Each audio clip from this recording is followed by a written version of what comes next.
In this tutorial, I guide you through the process of reposting videos on TikTok. Make sure to watch until the end to ensure a seamless experience. Don't forget to show your support by liking this video and subscribe to my channel. Now let's get started. To begin, open the TikTok app. Once you find a video that you want to repost, tap on the share icon located below the video. In the pop-up menu, you'll find the Repost option in the top left corner. Simple tap on Repost to share the video with your followers. To view all the videos you've reposted, go to your profile and tap on the Repost icon. Here you'll find the list of all the videos you've reposted.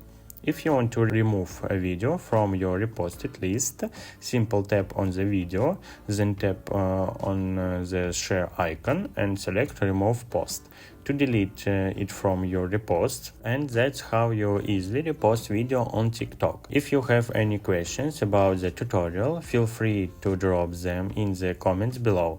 Don't forget to hit the like button if you find this video helpful. Stay tuned for more tutorials, and until next time, happy reposting!